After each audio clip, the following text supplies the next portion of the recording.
exposure in their own tournament.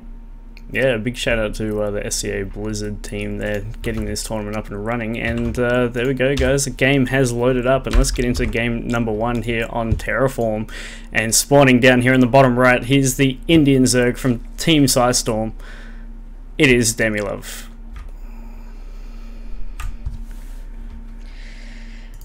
And in the top left, this is the blue Protoss hailing from Singapore. This is Lobo.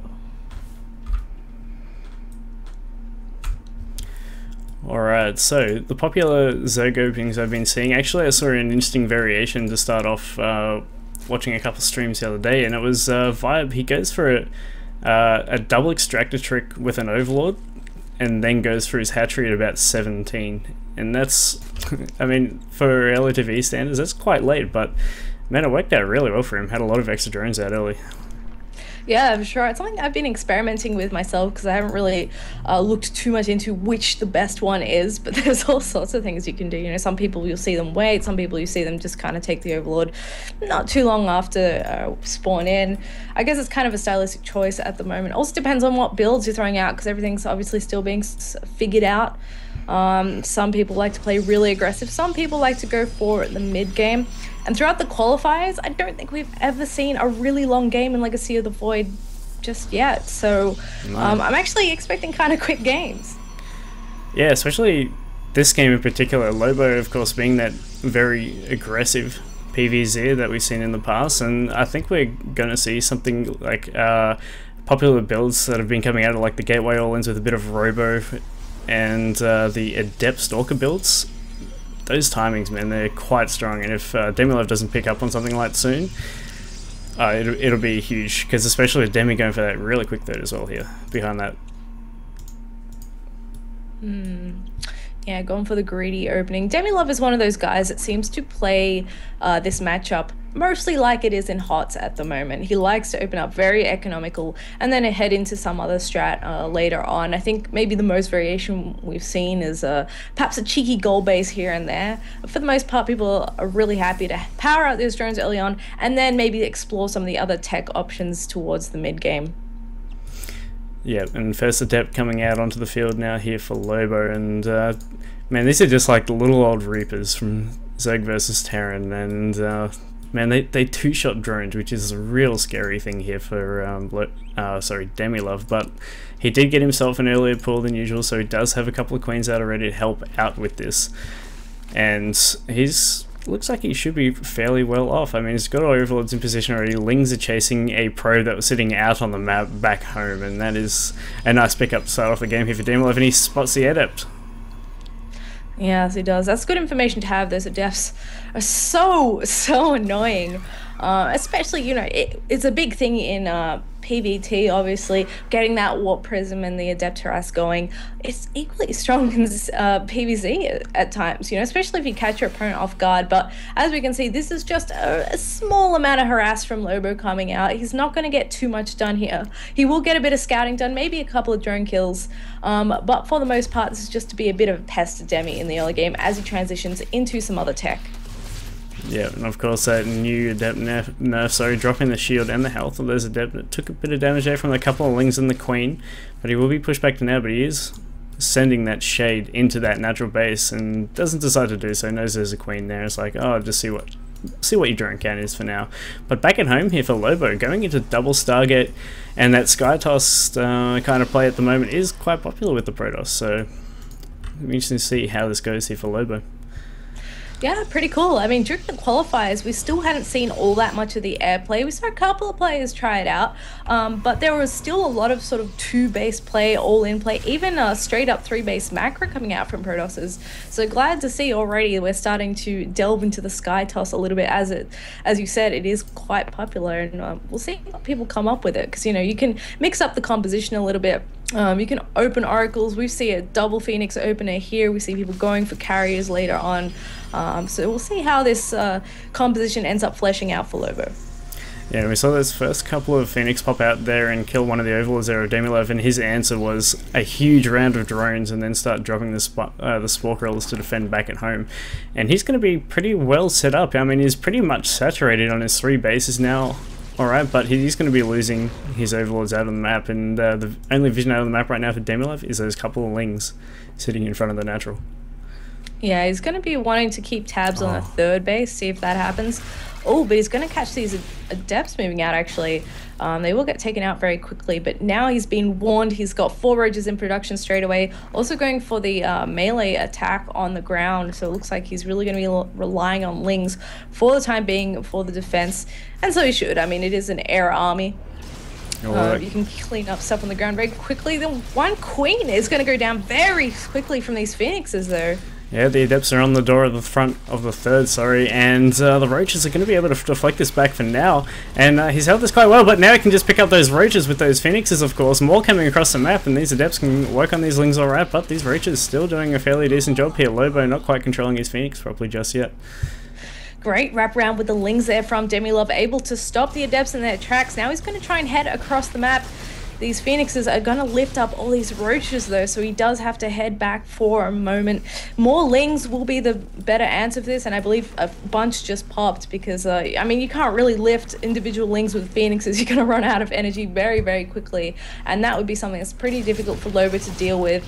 And it's also going to be a little bit tricky for him to take a third against that, and I think Demilove may be looking to see if he's trying to take one as this bit of harass comes out from Lobo. Yeah, and we see a big gateway explosion coming out from him as well, and Warp Prism already out in the middle of the map here to set up his follow-up attack, but the door is wide open for these lings going straight into the natural here, and he's only warping himself now. The lings have a wraparound on those warping in units, and now probes are in danger of going down here, and lots are already falling here for Lobo, and this is huge counterattack damage done here by Demi. 23 workers killed this game for him so far, and this gateway attack is coming across the map now here from Lobo, but he's got no economy behind this, basically. Lings are in the main doing damage, and this is going to be the hold here from Demilove. He's got Ravagers helping out with this attack.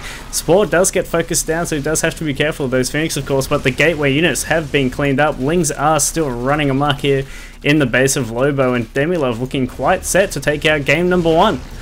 Oh, these Phoenixes doing so much work on the front lines. Ravagers getting chopped up by those Zealots earlier on as well. And while Lobo's done a fair bit of damage on the front here, while he's really tried to split Demilove's attention to the best of his ability, this Ling counterattack, there was just really no answer for it for a long time. Now he's lost an entire mineral line of probes, and those Lings are still being a little bit annoying back there, so perhaps Lobo needs a little something else with this build because it's looking pretty dire at this point. Yeah, Phoenix can still be a huge annoyance and keep Lobo alive in this game because we see Demilove not really, hasn't got too much anti-air at the moment. He is going into his Hydralist tech now, but Spellcrawler's in the base, not going to help his army that's sitting out from those Spellcrawlers, of course, but diving in, trying to pick off some Overlords here and there, but Spellcrawler's getting some nice shots off there on those Phoenixes, but there's just so many of them. Yeah, the beauty of having this many Phoenixes is that spores don't really matter. You can tank quite a few hits with various Phoenixes just taking shield damage. And look how many Overlords he's taken out. He finally supply blocks Demi. That's going to be super annoying. We see 6 Overlords there in queue to recover that loss. 12 Hydras though, and that's actually a little worrying because those Hydras need to be grouped up before they're going to be any use against those Phoenixes. Yeah, and Lobo still hasn't plugged up the door back at home, and the Lings have just gone straight in once again. They're focusing down that natural Nexus, and there is no saving this Nexus here for Lobo at this point, and down it goes, and everything goes back home, and GG comes out from Lobo, and Demilove takes game number 1 here. GG, very well played from Demilove. Love the Ling style there, but I gotta say Lobo's opening there was pretty interesting. Adepts into straight up Phoenix with a bit of ground support later on. I think it was actually a really nice build. It's just Demilove was able to sneak around it and did a lot of damage. So hopefully game number 2 will go a little bit better for him. Yeah, game number 2 we're going into Bridgehead, which I find is an interesting map because I've seen Protoss get a lot more comfortable on this map, even in HOTS now. And Legacy of the Void, man, the Warp Prism is just a scary thought on this map. And yeah, especially with those back rocks, yeah. Even having like 2 Warp Prisms, one over near those back rocks and one up behind the third base or somewhere just out near there, that's so scary to think about. Yeah, it's really a pain in the backside. I mean, I remember Bridgehead, when it first hit the map pool, everyone's like, what the hell is this map? You know, who would play on this unless there's Zergs? You got those back rocks, but the Warp Prism definitely adds a little bit of something else for the Zergs in there to think about. You know, it's not quite as straightforward as pulling out some sneaky tactics and sneaking in the back there. So we'll see what Lobo's got planned. Demilove, I'm sure very comfortable on all these maps. Just for the information off the stream, the vetoes go higher seed, lower seed, like an A-B pattern, down to the 3 maps, and then I think they choose, is it map order or is it losers? You choose your losing map. The higher seed will pick the who wants to go first. So that higher seed will pick A or B, and then it's A, B, and yeah, for the vetoes, and then pick is A, B, A. Oh, and then the remaining, sorry. Yeah, okay. So we're going to be hopping into Bridgehead in just a moment, guys. I just need a quick second for Lobo to catch his breath, and we'll be hopping into it. Predictions in chat. We always like to hear from you guys. We try and keep an eye on chat while we're casting. It can be a little bit tricky, especially as some more viewers roll in, because it moves very quickly, but love to interact with you guys and know what you think. Who's going to come out on top? You got a prediction, Insano? Well, the way Demi just played that last game, it's looking very heavily favoured for Demi to take this 2-0, but this is where Lobo, I believe this would probably be his map pick, so it'd be interesting to see what he's got in store here for Demi, and if he can take a map back and take it to that 3rd. Yeah, we'll see if he sticks with the Sky Toss idea or if he moves into something else. But without further ado, guys, we'll get these introductions underway in game number 2. And in the top left, it's the green Zerg, up 1-0 in the series. This is Demilove. And spawning on the right hand side, here's the blue Protoss from Singapore, currently teamless. It is Lobo. Well spotted. I'm actually a little surprised that Lobo is still teamless. I think he's been teamless for a little while, but he's one of these guys that keeps popping up time and time again in seed tournaments and some of the like more Australian, New Zealand centric tournaments. It's a little bit tricky for some of these players to hop into those kinds of tournaments because the time zone is a little bit different. I believe it's like 1 p.m. for Singapore at the moment, and it's 4 p.m. for us. But you know, when time permits, he tends to pop up in there, and he's one of those guys you do tend to take note of in the brackets. So very surprising that he still hasn't been picked up. Yeah, exactly. And Demilove recently jumping into a nice team himself in Starstorm Gaming, and their recent pickups as of late have been insane, and that opens so many doors for Demi, just practice partners wise. Oh yeah, like the recent major pickup being True. That is a huge pickup for Starstorm. Yeah, I mean, Demi's one of these guys that really feeds off the practice that other people give him, and that's one of the reasons why he's gotten so good so quickly. So I'm really expecting big things from him in 2016, that's for sure. Yeah, his skill level just keeps rising here, and I believe he got to quite high KRGM not long before like LOTV beta started getting really popular. So yeah, can't doubt his skill level at all. Yeah, he practices very hard.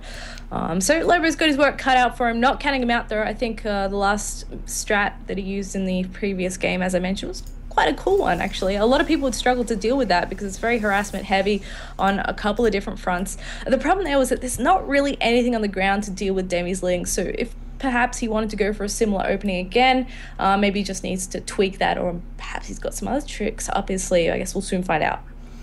Yeah, this time around, not going for that early adept to go across the map, just making that zealot to plug up that wall.